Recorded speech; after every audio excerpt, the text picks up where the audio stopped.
Buenas tardes. El día de hoy se va a presentar el tema de la colicitis aguda. A mi costado tengo al doctor Ruiz, cirujano del Hospital Hermilio Valdizán. Doctor Ruiz.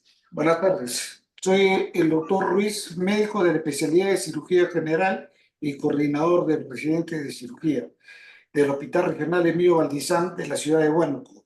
El día de hoy vamos a tocar un tema muy frecuente en la consulta externa del servicio de cirugía general. A cargo de la exposición va a estar el médico residente de tercer año de la especialidad de cirugía general, la doctora María Francisca Small. Y contaremos también con la participación del doctor César Mujica y la doctora Melisa Apaza, médico residente del Servicio de Cirugía General del Hospital Cayetano Heredia. Listo. Muchas gracias, doctor, por su ¿Sí? participación. Listo. Entonces, comenzando con la exposición, vamos a hablar sobre el tema de la colicitis aguda. Inicialmente le vamos a dar pase al doctor César Mujica, quien va a presentar las primeras preguntas seleccionadas por la población, tanto de nuestro lugar acá desde Huánuco y de Lima. Comenzamos entonces, doctor Mujica. Claro, La primera pregunta que se le planteó es, ¿cuáles son los síntomas más comunes de la colecistitis? ok. Entonces, una de la causa más frecuente, al menos en cirugía, de que los pacientes vengan al hospital y quejándose, es dolor abdominal, ¿no? Y sobre todo en la parte superior, o sea, debajo de las costillas del lado derecho, o sea, al costado de la boca del estómago, es donde usualmente es el dolor por una colecistitis. Muchas veces ese dolor el- está frecuente en mucha parte de la población y además se puede acompañar de otros síntomas, usualmente náuseas o incluso vómitos. Y si es que la inflamación es un poco más severa, un poco mayor, incluso se puede acompañar de fiebre. Entonces, todo paciente que tenga dolor debajo de la parte de la costilla del lado derecho, muy intenso, sobre todo asociado a la comida de bastante grasa o de una comida copiosa, o sea, es decir, alguien va y come una buena porción de un plato de comida, sobre todo que tenga bastante grasa o tenga frituras, y el dolor acompaña después de esta comida, es bastante sugerente de que la persona pueda tener cálculos en la vesícula y esté teniendo una colecistitis. Entonces, a toda la población que tenga este tipo de síntomas tiene que estar pendiente ante esta posibilidad, ¿no? Entonces, todo paciente que tenga estos síntomas debería pensar que tal vez tenga este problema, ¿no? Claro que pueden ser muchas otras cosas de causa médica, pero sobre todo esos síntomas que estamos narrando deberían hacer sospechar de que puedan tener una colecitis. Claro, y sobre todo porque el dolor a veces puede irradiarse hacia la espalda, ¿cierto, doctor Mujica? Sí, o sea, sobre todo del lado derecho, ¿no? Al Entonces, del lado derecho, hacia arriba, hacia el hombro, ¿verdad? ujú, Ya. Entonces, continuando con la siguiente pregunta, es ¿qué factores pueden aumentar el riesgo de desarrollar colecistitis? ok. Entonces, hay algunos tipos de pacientes que pueden tener más probabilidad de ser colecitis que otros y también de tener cálculos. Si bien es cierto, se han encontrado este tipo de relaciones, no siempre se cumplen y hay que tenerlas presentes, ¿no? Porque en realidad cualquier persona podría tener. Hay un Claro, porcentaje de la población que más o menos son el 20%, o sea, uno de cada 5 personas en la población va a tener cálculos en la vesícula. Pero no todas estas personas van a ser síntomas. Entonces, pero sin embargo, esos son los factores que están relacionados, ¿no? Que sea una persona mujer, aumenta la probabilidad de que tenga cálculos en la vesícula. y también De que tiene que ver estén, la ¿de qué? genética, ¿verdad? La genética del Claro, paciente. hay se reportan algunos grupos de personas, de algunas poblaciones, que podrían tener mayor eh, incidencia de cálculos en la vesícula. Bueno, la parte de que ser mujer, la mujer en edad fértil, sobre todo entre 20 y 40 años, es donde por mayor probabilidad de tener cálculos en la vesícula. Si ya pasan los 40, 50 años y no ha tenido nunca una persona dolor de ese tipo de molestias, es poco probable que los desarrolle después. Entonces, generalmente son en personas jóvenes. Otro que se ha tenido bastante relación es que la persona sea gordita, ¿no? O sea, que tenga obesidad, sobrepeso, aumenta la probabilidad que tenga.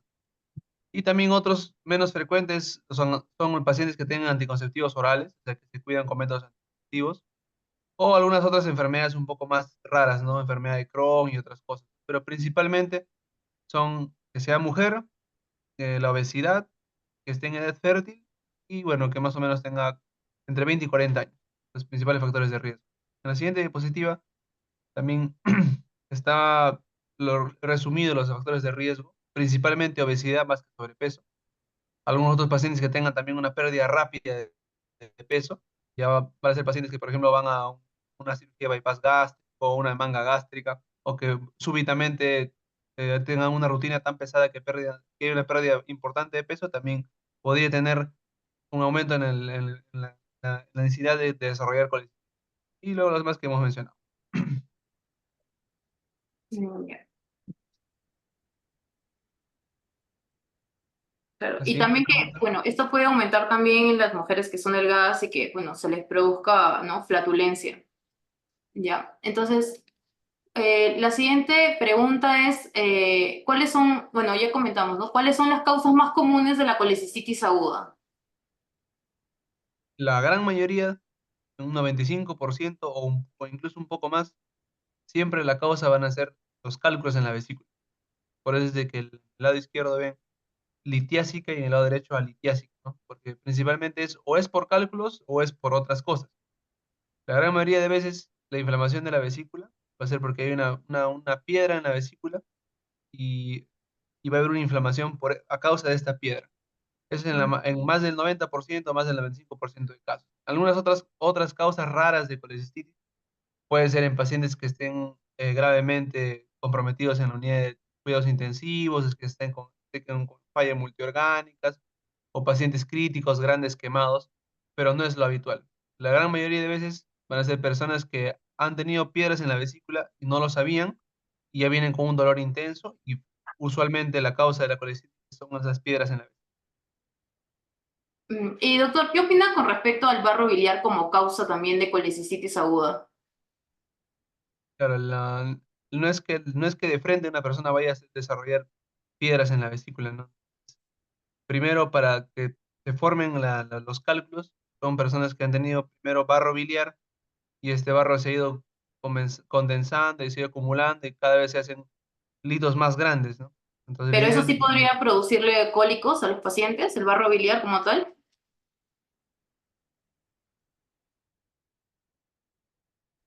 claro, aparte de cólicos, aparte de estar relacionado con cólicos, también están relacionados con otras complicaciones de los cálculos de la vesícula, ¿no? Pero con menos frecuencia que las piedras. Ya, bueno. Entonces, continuando con las preguntas, ¿cómo se diagnostica la colecistitis, doctor Mojico? Bueno, para la población que hemos estado conversando, ¿cuáles son los principales signos y síntomas para que ustedes sospechen? Para nosotros poder establecer el diagnóstico, aparte del dolor que le hemos dicho que es en el lado derecho, debajo de las costillas, hay otros dos criterios que utilizamos. Son los criterios ecográficos y los criterios de inflamación sistémica que se obtienen por análisis de sangre. Entonces, estas tres cosas son necesarias para nosotros diagnosticar la colectividad. Que tenga el dolor característico, que ya les hemos mencionado dónde es, que tenga en los exámenes de laboratorio alteraciones, ya más o menos si que van a elevarse los leucocitos y demás cosas que vemos en los exámenes, o que haya tenido fiebre el paciente. Y lo tercero es los hallazgos en la ecografía. Entonces, esos tres juntos hacen el diagnóstico. Entonces, cuando no tenemos uno de esos dos, uno de esos tres criterios, el diagnóstico sigue siendo sospechoso. Pero para tener el diagnóstico definitivo son los tres.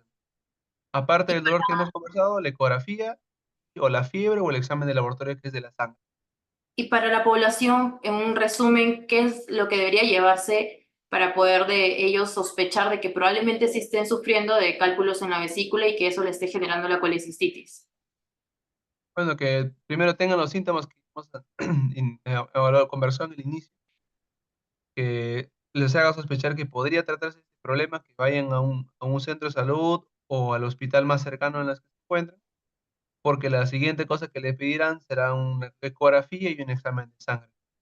Si en esos tres se encuentra lo que estamos sospechando, es que tiene la vesícula inflamada, o si no, que simplemente es un cólico de vesícula, ¿no? En tal caso solamente va a estar los síntomas que tienen al inicio, y en la ecografía se van a encontrar los cálculos en la vesícula. Claro. Entonces, en general, dolor tipo cólico, ¿no? En el hipocondrio derecho, que viene a ser la parte de arriba de la barriguita, asociado a náuseas en algunos casos, y con lo que usted comentaba, la identificación de los cálculos o barrolear en caso de una ecografía, ¿verdad?